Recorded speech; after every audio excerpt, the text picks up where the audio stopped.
So, buongiorno everyone. Good afternoon. My name is Natalie Woldurk, and I'm the Communications Manager and Assistant Editor at the National Italian American Foundation. Thank you so much for joining us today. Just for a little bit of housekeeping, just please note that all attendees have their chats, videos, and sound turned off, so only the panelists will be visible. Also, we're going to be having a brief Q&A session towards the end of the webinar and presentation. So please feel free to submit a question in the Q&A chat at the bottom of the screen.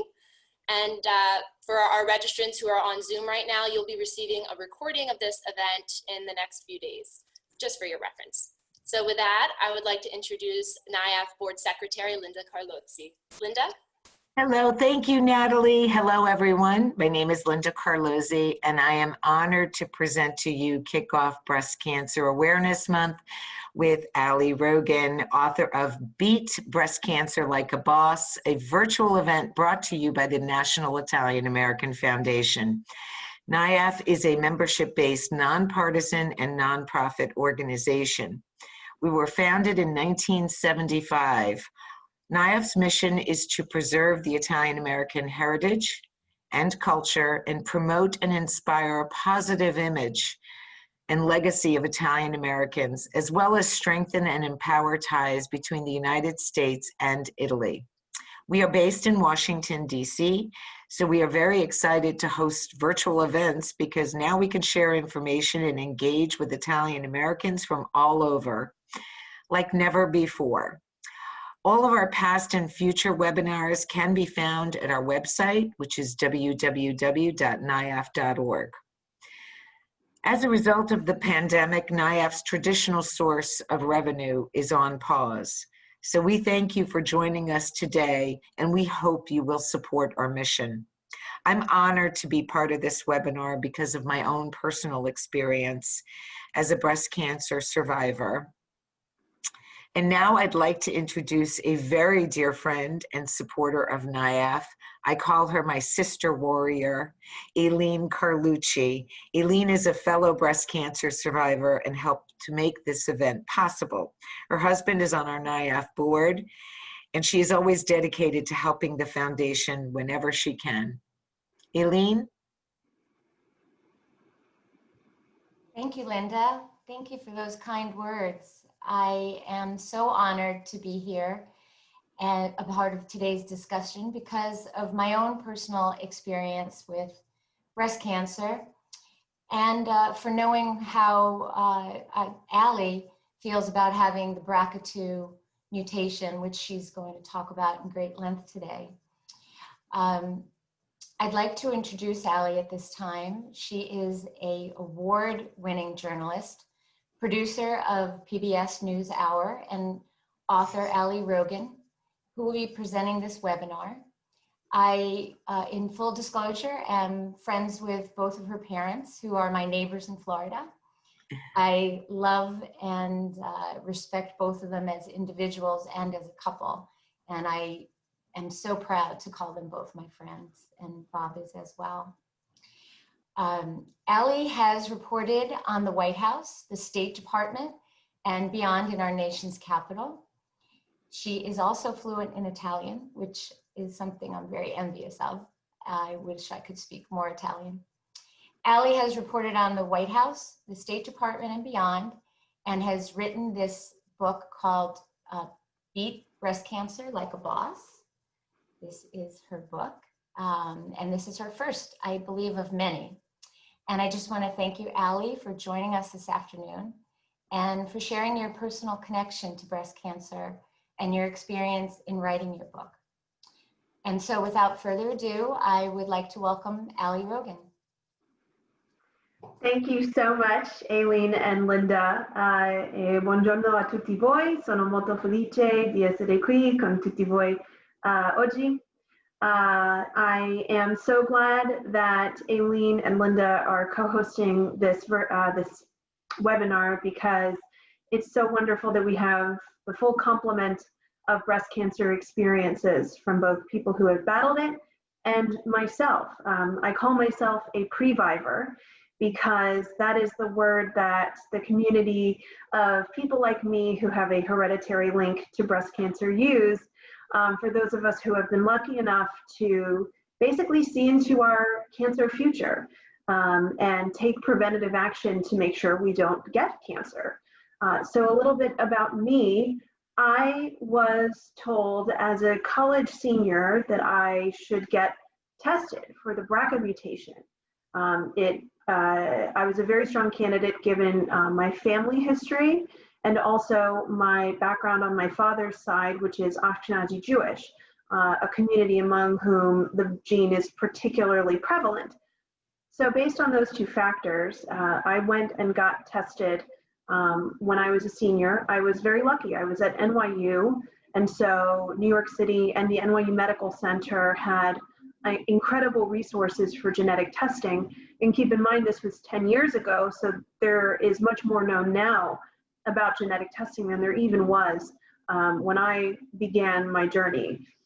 So I went in, I got tested, and then I went back for the results with my mom, Becky, who Aileen mentioned, and we had lunch before we got the results, and I remember very distinctly getting a little day drunk on Sauvignon Blanc because, you know, going in to get news about whether or not you have a very high chance of getting breast cancer is very nerve-wracking. So we go in and we sit down with the genetic counselor, and she says it's positive. And at that point, we both just started breaking out crying because I hadn't really, neither of us, I think, had given much thought to what that would mean, a positive test result. The BRCA1 mutation increases a woman's risk of breast cancer over her lifetime to 87%, and also ovarian cancer to somewhere in the 60% range. So very high for both. This genetic counselor then proceeded to tick through some of the options I had. When it came to breast cancer, she said I could begin early and aggressive screening. I could go in for MRIs and mammograms alternating every 6 months so that we could find things early if anything popped up. And then she mentioned with regard to my ovarian cancer risk that I should plan on having children earlier in life than I might have otherwise thought about it. Keep in mind, I was an 18-year-old college senior. I was in no headspace to be thinking about having children. So for me, that advice wasn't really applicable at the time. And so with those two options being presented as basically my only options, I left that meeting really scared because I thought that this meant I was going to have a ticking time bomb on my chest and that I was basically going to have to wake up every day wondering when the other shoe was going to drop. So I put this out of my mind for a while. I went to study abroad actually in Florence and just went on living my life as a carefree college senior. But then when I got back from Italy, I knew that I had to really face this and decide what I wanted to do. I'm a very action-oriented person. I like finding solutions to problems and enacting them in a methodical way. And so the fact that this genetic counselor had not really presented a full spectrum of my options, including what I ultimately decided to do, which is get a prophylactic bilateral mastectomy with reconstructive surgery, I really felt that she had done a disservice to me.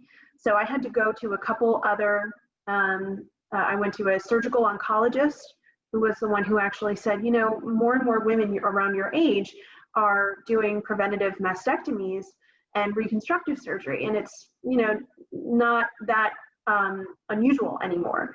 And once I heard that, I thought, oh, that's a no-brainer. That's exactly what I want to do. I want to just get rid of these time bombs on my chest. I don't want to deal with it. And I did a few months after that, actually. Right before I graduated, I had my double mastectomy, which was a very intense surgery. And a few months later had my reconstructive surgery where they put in the implants. And then it was still a while longer before I had my nipple replacement surgery where they basically take a skin graft and create nipples that look like nipples. So this all happened. I graduated and went on with my life. And then a few years after that, Angelina Jolie wrote a really powerful op-ed in the New York Times talking about her experience with the BRCA gene and how she decided to have a prophylactic mastectomy just like I did. And that really inspired me and got me thinking that if I could feel so inspired and encouraged and feel a sense of solidarity with someone of her stature, as beautiful and sexy and accomplished as Angelina Jolie, then I would imagine that other women out there who are either struggling with having a genetic predisposition like me, or a diagnosis of breast cancer, or frankly any other cancer, would benefit from having a collection of stories from influential, powerful, accomplished, famous women to refer to and to read their stories and feel that same sense of comfort that I got from reading Angelina's story. It also helped demystify a lot of the questions that I would get when I would tell people what I did. I would get a lot of questions from people like, aren't you afraid that you're not going to find a husband because you don't have your natural breasts? And by the way, the answer is no. It had virtually no effect on my romantic life. Aren't you going to miss breastfeeding? And I don't know. I mean, I'm not at that stage in my life yet, but I would imagine that, one of the things that's worse than not being able to breastfeed is having breast cancer. So I'm happy to make that trade-off.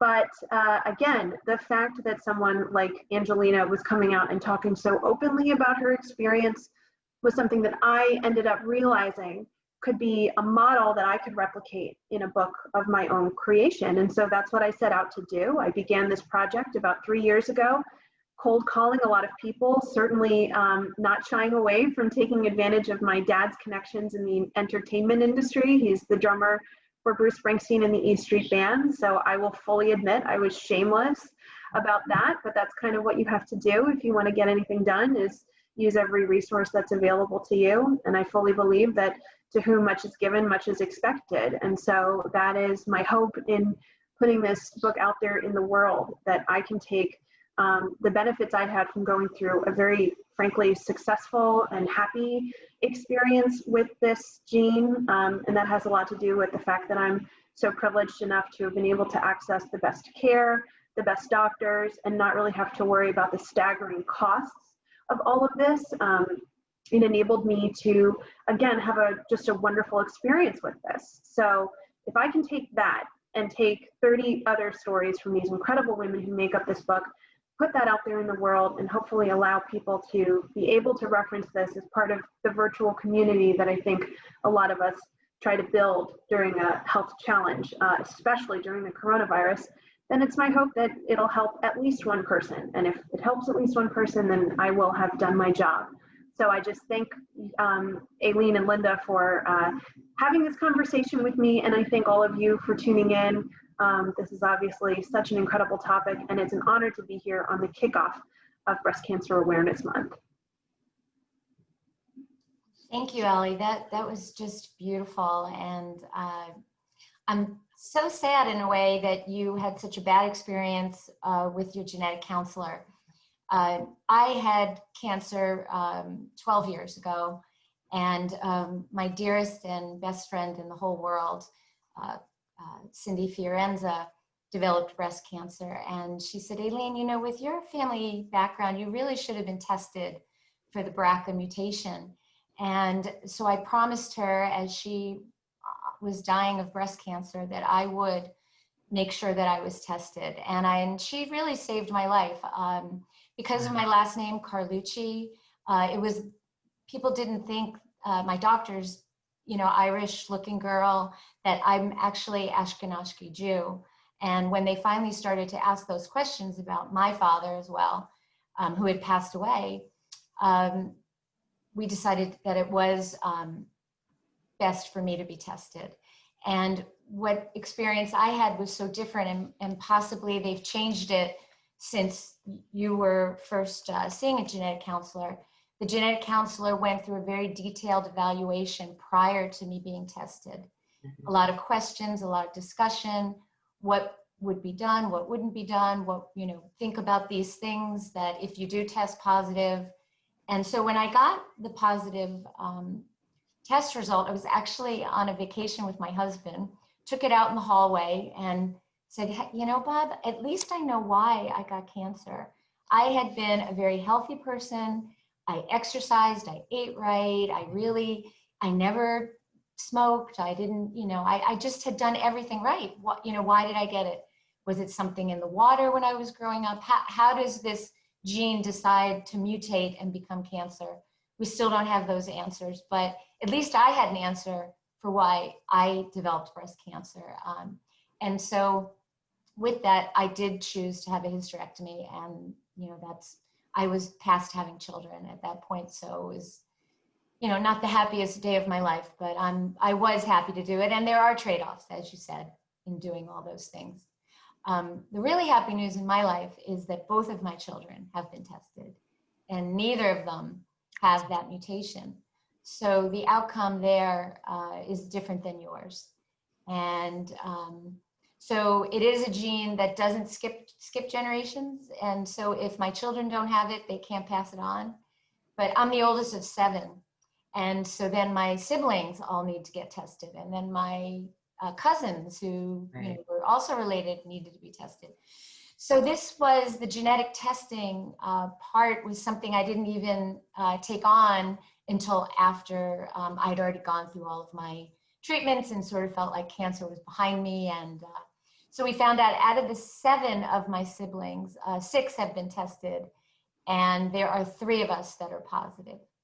Wow. So I have one sister and she is negative, but I have 3 brothers who have tested, both myself and 2 brothers that tested positive. And so the implications for now, their children, and unfortunately, one of them, 2 of his 3 daughters also have the mutation. So this is thanks, Dad. He never knew, but it's the legacy that was left to us that we had no clue about. So I love that you're talking about this. Genetic testing is so important, and I think now perhaps they are doing the counseling first and then the testing. And I'm sorry that you had that experience. I think the one important takeaway, Ali, that I learned, and I did not have the BRCA gene, although I did go through genetic testing, and I am coming up this month on 15 years. And so it has evolved, Aileen, you're correct. And what they're finding is that there are other mutations out there. And so the science is getting better and more precise. And in my case, they really hesitated to have me go through the genetic testing because I had no background and no history of breast cancer in my family. But my feeling was, why wouldn't I get tested? It is not that invasive. And I think knowledge is power. And that is the one takeaway is for men and women. But this disease, I know of too many women who say, oh, I don't need to have that, I don't need to go through the mammogram and the testing, et cetera, et cetera. And my opinion is, having gone through this, knowledge is power. And interestingly enough, I had a different experience than you, Ali, but one thing I learned very quickly in terms of recommendations, where I ended up with a lumpectomy, my first doctor had recommended a mastectomy. And it was shocking and stunning to me. I was age 42, so not as young as you, Ali, but I still felt like, well, this is a not so great belated 40th gift. But ultimately what I learned is being assertive and asking questions and getting second opinions, and living in New York. Ali, I also had the best of care in New York. I think that the science across the country has dramatically improved. But I thank you for sharing this experience with the world, because I have to say, I'm so impressed when I first met you. I know Aileen knows you and knows your family. We just really met recently. And I'm impressed by your work, but I'm so impressed in how you handled this book. And it would have been very easy for you to take this experience and somewhat keep it to yourself. And you didn't do that. You really went out there, and I live by the I will pay it forward to other women and friends, because somebody paid it forward with me and was I called her my angel, my breast cancer angel, and gave me talking points and gave me great advice. So you've done that for the world. And I wanted to ask you, I was so struck with the book from right out of the gate, and I mentioned this to you with the Cokie Roberts story, which really touched me, because I remember very distinctly when we lost Cokie Roberts, and I remember the battle that she very publicly fought. And when you mention in your book, I'm going to jump right in and start asking some questions about your book. When you met with her, you did not know that she was battling cancer a second time, that it had metastasized. And I was so moved by what you wrote. I wonder if you could share with us when you learned after the fact that she was going through another battle, because as you say in your book, you approached your interview with her as someone who had beat cancer.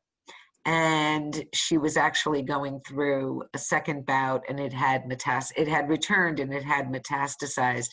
Can you kind of take us back to what your thoughts were when you learned about Cokie's second battle? Absolutely.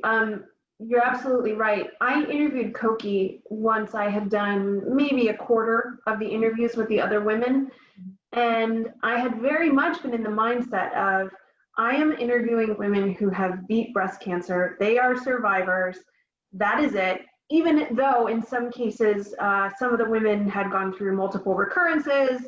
And I also have some women who are metastatic thrivers who will be living with breast cancer for the rest of their lives. But still, I had been in the mindset of thinking about cancer as something that has a beginning and end. And even if you don't ever get cancer again, even if you remain cancer-free for the rest of your life, it's not something that ever fully goes away, whether it has implications for your mental health or whether you need to be on certain medications to remain cancer-free for the rest of your life. But in the case of Cokie, what was so powerful, I think, about us talking was the very fact that I went and interviewed her. We shared an office, we shared a floor where our offices were together at ABC at the time. She was a wonderful mentor to me and so many other young journalists, especially women journalists. And she talked in great detail about her previous fight, which had been very, very public, and how important it was to her to, as you said, Linda, pay it forward, to share her story in the hopes that other people would find inspiration in it. And again, all of my questions were posed to her looking at the past tense. How did you feel? What was this like when you did that? And she did not indicate, she didn't even let on in the slightest that she was going through breast cancer actively again, and that it had spread, and that she was unlikely to get better this time. And of course, I didn't realize that until she passed away. And I was just as shocked as everybody else to learn of her passing, and devastated. And it wasn't until then that I realized what she had been going through when we talked. But I think the very fact that when we did talk, she had been so defiantly living in the moment and grounded in the present that she didn't want to talk about what was ahead of her and what she was currently going through, because she had such an incredible presence of mind and forceful way of thinking that she could speak about her previous fight without, feeling regretful or saddened about where she was currently. And so I think that was a lesson that I didn't fully appreciate until Koki passed away, because I realized that in her ability to speak so defiantly and again, live in the moment and be radically present, that you beat breast cancer every day when you go through it. You beat it every time you wake up in the morning and get out of bed and live life on your terms, even though cancer can sometimes change those terms. And that can be its own challenge. But everybody who is fighting this disease is, in my opinion, beating it, because they're living their lives. And so that is the spirit and the message that I wanted to impart through Koki's story, which is the introduction to the book. And it's my hope that that sense permeates the entire book, because yes, the book is called Beat Breast Cancer Like a Boss, but the definition of beat is so much broader than I think we typically tend to think of it as. And that was very important to me to get across. I would love to ask you a question about the formulation of a book. I think everybody says they have a book in them. I know you have many books to come. You're a beautiful writer, and I'm a big fan now.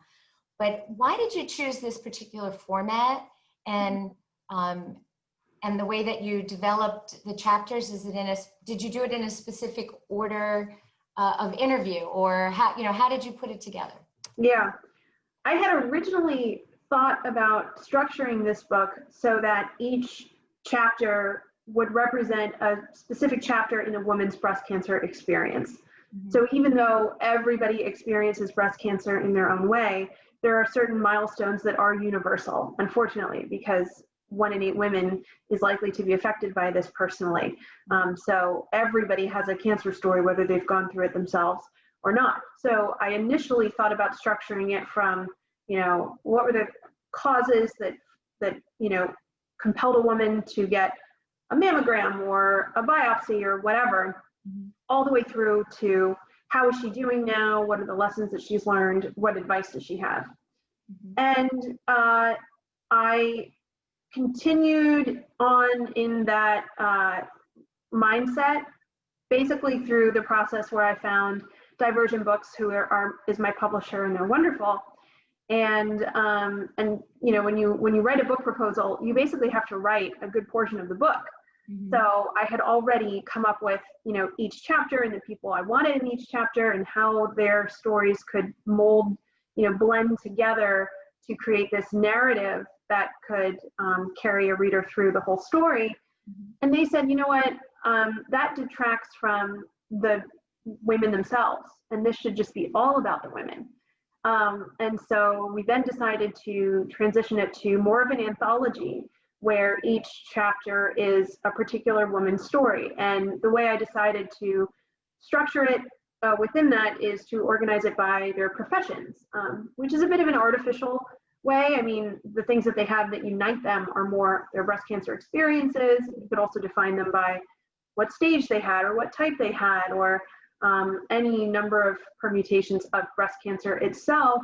But instead, I've structured it so that you can read all the stories from the journalists in one place, and all the entertainers and all the politicians. And you can flit around if you want. You can focus on the stories that you are really interested in. But I do think that everybody can find at least one thing in each chapter that they feel that they can relate directly to their story. So, the book is mostly in the first person of the women I'm interviewing, with some editorial interjections from myself and the narrator's voice, just to keep the story moving along. But to the greatest extent possible, we try to do the best justice we could to each individual story by just having it be in the interviewee's words. Well, I loved the way that you did it, and it did make for a, I was nonstop in the beginning, and then I skipped forward to someone else, and then I skipped back to somebody, and so it did make it interesting. Some of the stories are very hard to read, and you are very, in your writing, made it I feel the pain, I feel the happiness, I feel that you're very good at articulating that in the book, and I really felt that compassion that you had for each person. Who was who were you surprised by the interview the most by? Did you have a idea that someone was going to be more standoffish or more fun, or wasn't going to tell you much and then told you everything, or who? Yeah, it's interesting because I think that a lot of women may have a certain personality where they approach people when they're talking about a lot of subjects.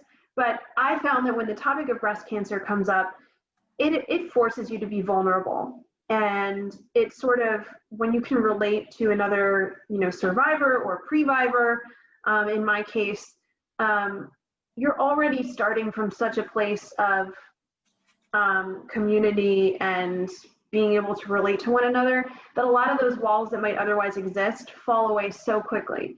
And so that was wonderful because it really allowed us to get to the heart of a lot of these matters much more quicker, I think, which was good because in some cases, more quickly, because in some cases, I didn't have a lot of time with people. Some of the celebrities, I only got very small windows of their time and that was it. So I had to be really choosy with my questions, but I mean, everybody to a person opened up so quickly. I would say though, that one of the things that surprised me the most in terms of each story, frankly, is how universal the experience of feeling like you weren't getting the full story or feeling like you had to put pressure on yourself to be your best advocate in a medical setting, how pervasive that was, even among some of the most successful women with access to the best doctors. For example, Edie Falco, who we all love, who was in The Sopranos, she thought there was something wrong. She felt a lump, and she first went into her OBGYN to get a clinical exam, and they said, no, it's not breast cancer. Don't worry about it. Keep an eye on it, but it's nothing. And she said, okay, and walked away because in so many cases, we're just inclined to get it checked out once. And if the doctor says it's nothing, you bury it and you forget about it.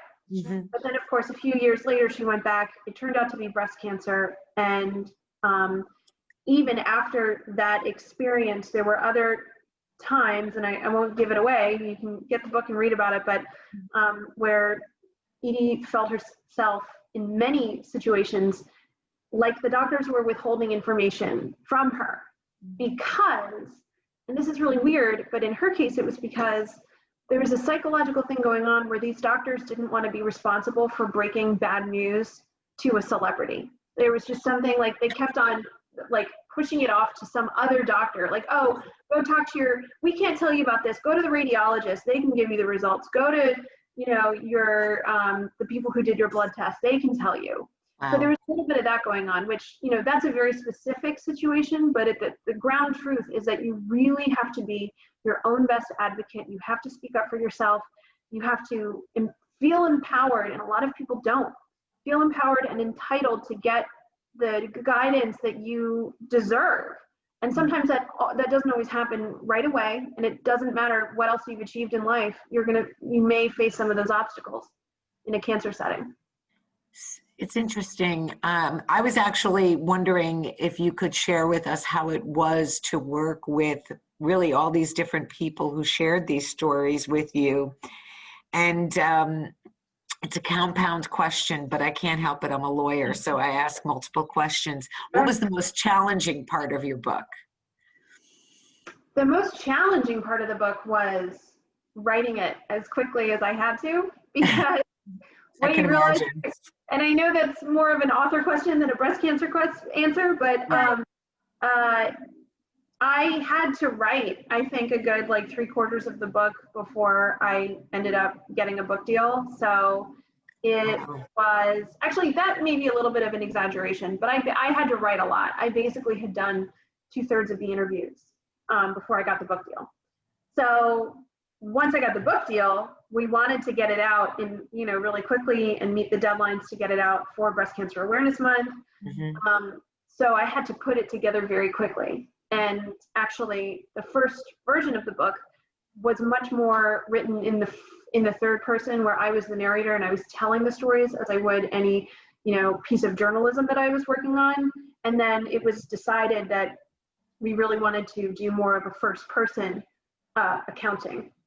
So then I had to rewrite the book again, and I had like a month to do it.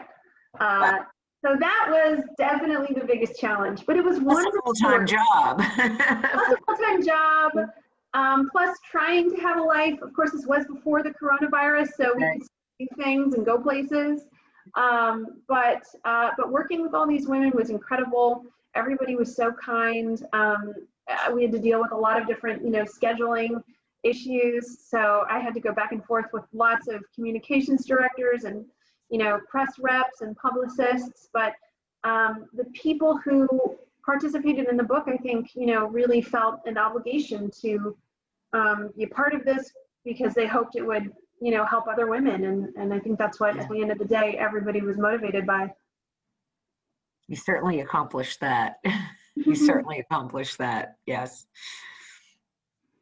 Aileen, did you have any questions? No, I guess my only question would be about the genetic mutation that we both share. And I wanted to know what piece of advice would you give? And I think you've said it already, but maybe one more time, advice you might give to others who are thinking that possibly they have some heritage that would indicate that they perhaps have a mutation. Yeah. First of all, I do want to say something you picked up on earlier. There are lots of other mutations out there now, and more is becoming known about mutations that aren't necessarily correlated to the Ashkenazi Jewish community. Mm-hmm. So I think that's becoming less and less a factor in people's candidacies for genetic testing, and what's becoming more of a factor is your own family history, because a lot of women in the book have a gene, not just BRCA, and they didn't even get tested before they had breast cancer. Actually, Edie Falco has the gene, but lots of others had genes that are not as well known. So that's one thing I did want to say. But my advice for someone would be, I mean, as you guys have both said, I think we all believe that knowledge is power. So my personal belief is that,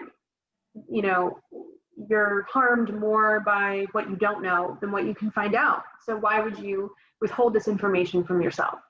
That was the right choice for me. I frankly think it's the right choice for anybody, but I also do understand that people might get it's a nerve-wracking thing to contemplate, getting basically a chance to look into a crystal ball of what your health future might look like. So I understand people's concerns, but I just think even if you don't want to get preventative surgery like I did, and you want to take more incremental steps, there is no harm done by just understanding what you might be at a higher risk for. And then I would also say something that really helped me was finding other women who had gone through this. My doctors were wonderful. The doctors I ended up going with, also in New York, they connected me with some of their former patients. And I'll never forget having dinner with one of them. She took me into the bathroom and she lifted up her shirt so I could see what her reconstruction looked like. And it put me more at ease than anything I could have read did, because nothing compares to having somebody that you can really commiserate with. Linda, you called it your angels. I have a woman in the book who calls them her friends, her tits fairies. Yes. So I just think that it's a wonderful thing, and there are so many women out there who are willing to share their stories and help however they can. And so I think people's friends and families are wonderful, and if you have that support system, it's great. But I do think it's so important to connect with people who have gone through exactly what you're going through. So that leads me to my question, which is, who did you lean on for support? Who was your angel, or as you said, tits fairy? I had, oh my goodness, and I've lost touch with her since then, but the young woman who she was a few years older than me. She had recently been married and had no misgivings about, flashing me in the bathroom at this restaurant to help me feel more at ease. And so I've tried to do that and pay it forward as well. In addition to that, I was a college kid and I recovered at home. So my parents were incredible. My mom had to basically learn how to be my nurse because the first stage of that surgery is extremely intense, and you come out of the operating room with these drains attached to your chest. And so my mom was the one who had to learn how to clean those drains, and it's sort of icky, but my parents were wonderful. My brother was great. I had a really supportive boyfriend at the time. So I would say, for anybody worried about, how this might affect your dating life or your sexuality, it wasn't even an issue at all. And I'm now married. And as my husband likes to say, if I can feel them, they're real. So, it's just not an issue. But sorry, Mom, I know you're watching this, but so I would say that, I was lucky that I had such an incredible, strong system of family support and friends. But look, not everybody has that. Not everybody is close with their family and feels like they can really lean on them at this time, or maybe they're separated by distance. And so I think if that's the case, seek out people who have gone through what you're going through, because those are the people who can become your tribe.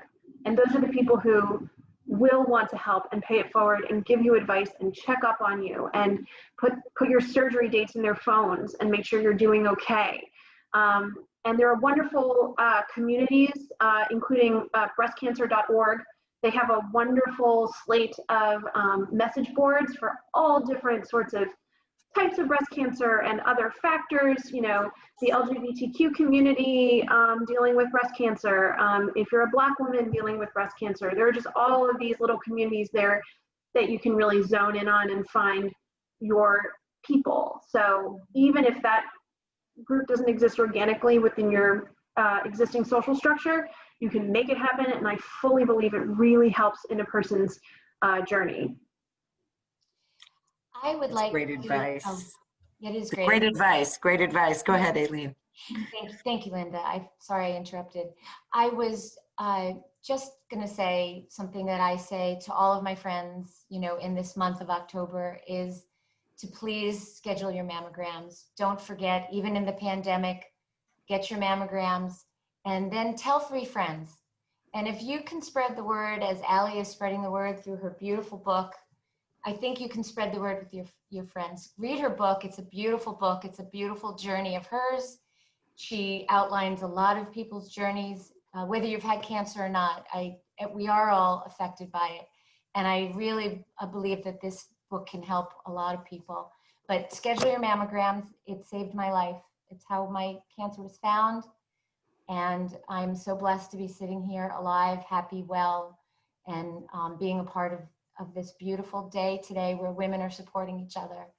Ali, I can't thank you enough. And Linda, thank you so much for everything you do for NIAF as well as your friends, and for being one of my angels. Aww. So well, you're my warrior. You know that, Aileen. Yeah, no, and I echo Aileen's sentiments. I think the more that we can get the word out to women and encourage them, sometimes we go along our lives thinking everything is just wonderful and I don't need to hear bad news. And again, hiding under a shell is not the way to go. It's be aggressive and be your own best advocate. I think that's absolutely true.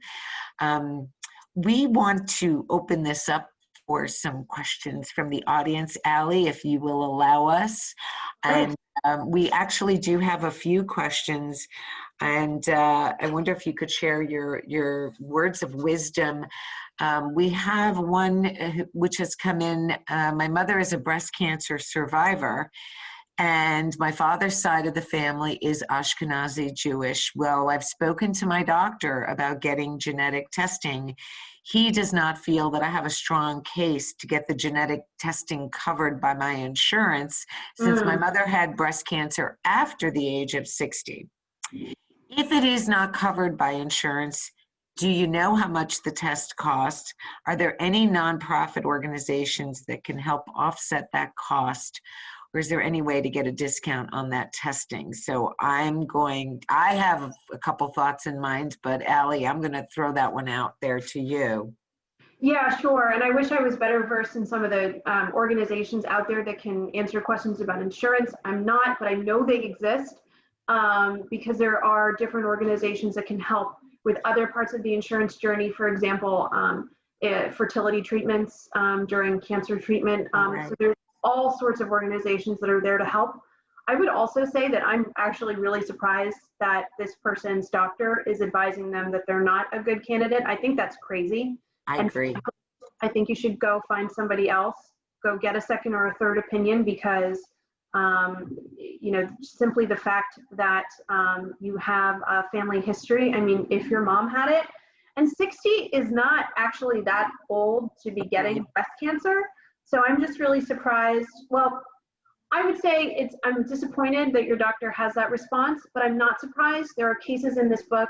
Cara Dioguardi is one of the women who talks about, she went to her doctor, she ended up testing positive for the BRCA2 mutation, but the first doctor she went to wouldn't even test her because he said it wasn't necessary and that he hadn't even heard of this. So, you know, there's a lot Wrong of- doctor. Wrong doctor. That's, Wrong I mean, doctor. that's where I would start. And I think once you find a doctor who is a little more, frankly, credible on this issue, that will put a lot of the other pieces into place in terms of getting insurance to pay for the test and so on and so forth. Yeah, you know, Aileen, I'll jump in here and then you can add your thoughts. I mean, I'm really shocked that a doctor would take that position, particularly, you know, given just the background that you gave us. I mean, maybe breastcancer.org is one organization to try to reach out to. Susan B. Komen, just to get information, I really, really, really strongly suggest you get another opinion from another doctor. Like I said, the genetic testing is not that invasive. They've come a long way. I had it done 15 years ago. I think it's come much, much further and the science is much better. And I'm going to say to you, do not take no for an answer until you get enough information and other opinions. Aileen, do you have any thoughts? And actually, if I could just interject really quick and just name one other organization for Facing Our Risk of Cancer Empowered. FORCE is the acronym, and I don't know why I didn't mention this. This is all they do, is work with hereditary cancers. So they can also help you with a lot of your insurance questions. Go to FORCE. What was it again? They're called FORCE, and it stands for Facing Our Risk of Cancer Empowered. Force.org. I believe it's .org, yeah.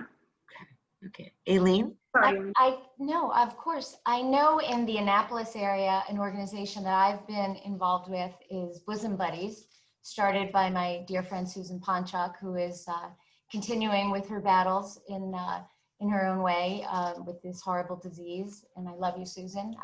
We hope you're watching. And that organization is trying to fund some of this for women who are unable to pay for it. They have given a digital mammography machine in 2 places. They've done a lot for our hospital. It's a total non-for-profit, and every single penny that's raised goes to helping. So I can believe if there's an organization like that in Annapolis, that there's probably an organization near you, this person who has the question, and that you can reach out to your hospital to ask about that. I do understand that the testing is expensive, and I know that's a heartache and a hardship for many people.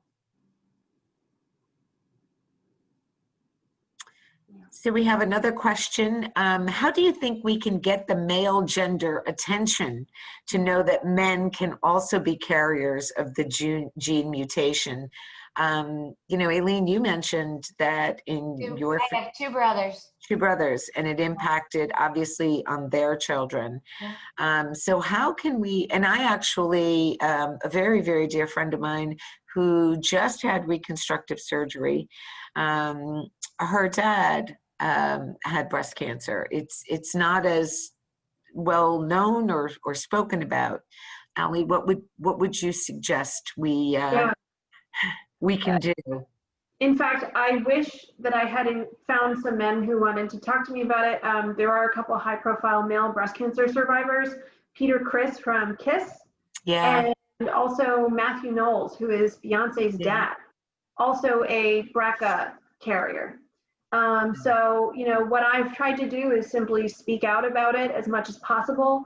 I inherited the gene from my dad. It is on his side of the family, so he is a carrier. Interestingly, there's also, the jury's still out on this, but there are studies that show linkage between the BRCA mutation and prostate cancer, and also colon cancer. And my father is a prostate cancer survivor. So there is increasing information that indicates that for men, it's not just about whether you can pass the gene on to a female in your family. There are also actual health risks that affect you. And of course, if you have the BRCA gene, it does raise what is a small risk of breast cancer for you, slightly higher.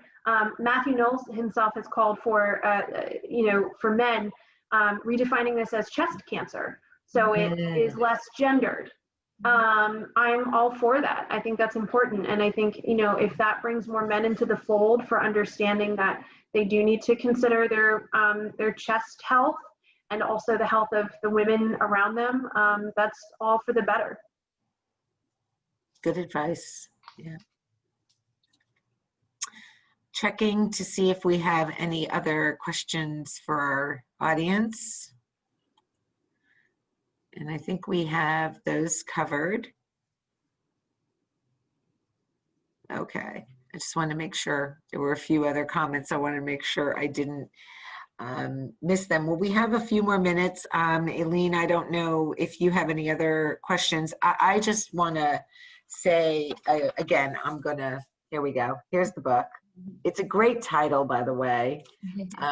You mentioned that you used your dad's connection, and I say good for you, because it was all for a very, very good message. You know, speaking of your message, what would you say was your overall message or theme that you wanted to convey to your readers? I know what I took from it. But what was in your head, Ali, about what you wanted to convey to your readers? Yeah, I think number one is that you don't have to go into remission and remain cancer-free to beat breast cancer. If you're dealing with it, and if you're taking charge and being proactive, you're beating it every single day. It's a daily struggle. You shouldn't think of it as, you know, something that has a start and end point. The second message is that there are ways to make yourself feel and be in control of the situation. I think for so many aspects of this, it's easy to feel like everything is happening above your ability to be an active participant. And there's a lot of advice throughout the book that is about how to regain that sense of control.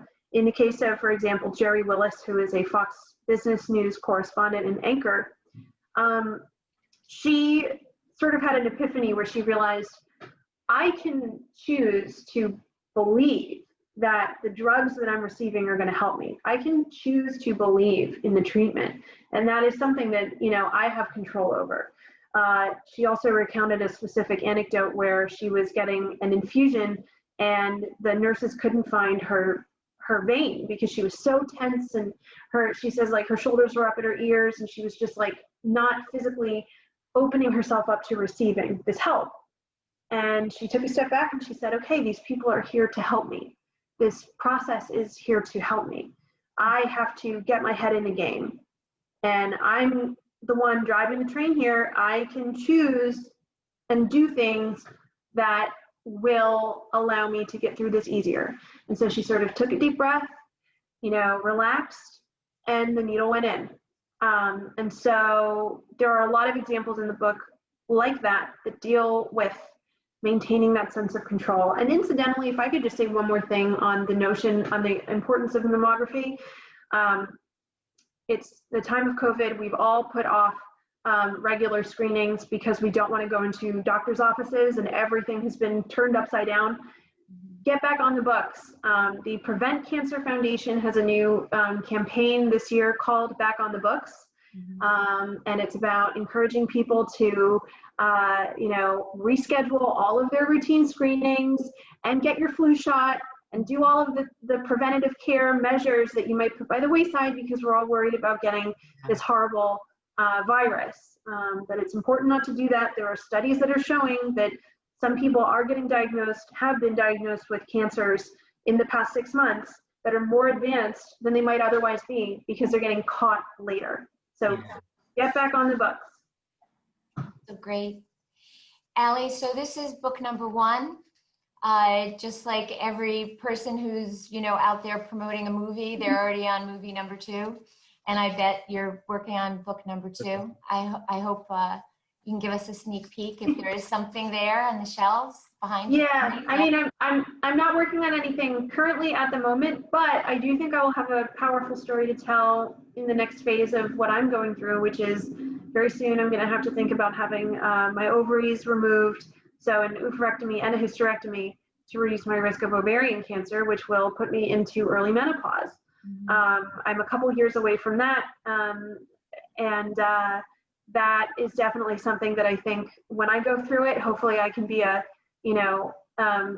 spy for women of my generation and be able to report back on my experiences with menopause and this whole process. So I think that is something. Give me a call. Yeah. Give me a call. I was in early menopause and I did have the oophorectomy. Have not had the hysterectomy, although I want to do, and my doctor said absolutely not. So yeah, I think that, but when you look at it, Ali, when you put it into perspective and you have such a positive outlook about it, it's like, yeah, this versus this, I'll take that. Yep. You have certainly faced those challenges head on. And I'm sorry, Aileen, I think I may have jumped ahead of you, so my apologies. No. I just, I'm just so impressed with you, Ali, and I am proud to know you and your family. And I know there's a lot of great things coming out of you and your beautiful commitment to women and speaking your mind. You're a very, very strong person and you're an inspiration. You remind me, I learn a lot from my daughter. I learn a lot from other women, younger people who show you the world the way you used to look at it. And I just love your perspective and your spirit. And I'm just so happy you were able to join us today. Me too. Thank you so much for having me. So Ali, same here. We haven't met in person. Virtually works. Thank you, Aileen, for bringing this gem to us. And I too am very, very impressed, and I hope our paths will cross again. I want to thank you for sharing your story so intimately and so personally with us. For all of our attendees, and Aileen, thank you for your time. Again, I will say, for those who do not have the book yet, you can order it from Amazon. It is in paper book. Thank you, because my little virtual screen is not working very well. I would say it's an easy read. Thank you, Aileen, but that does not properly characterize it. It's not an easy read because it's difficult to read some of the stories. And whether you have gone through cancer, whether you are going through cancer right now, or a loved one or a family member is going through it, I highly, highly recommend this book. Because honestly, for me, it was a page turner. And I'm not a reader, Ali. I'm a lawyer, and I read for my work. So I don't actually read an awful lot. And I just want to say, I did not have a problem reading through your book. And like Aileen, I jumped around a little bit, and I have a bit to go. But thank you from the bottom of our hearts. And I will just say, on behalf of the National Italian American Foundation, I want to thank you and the viewers for joining us today. We hope you learned a lot. And as I said, if you're battling cancer now, if you have questions about genetic testing, or if you have this mutation, know that you're not alone. There is a network out there for you. There are organizations that can carry you through. We have recorded this session, and that will be, if you signed up, it'll be sent to you in the next few days. And lastly, please go to NIAF.org virtual events to sign up for some of our future programs. But I say thank you again, and I say to Ali and Aileen, grazie mille, and buona giornata. And to you, I wish you all the best, buona fortuna in your amazing career, and I hope to see you again soon. Aileen, I miss you. I miss you. Ciao. I hope to see you soon. Ciao, Bella. Ciao, ciao. Ciao. Ciao, ciao.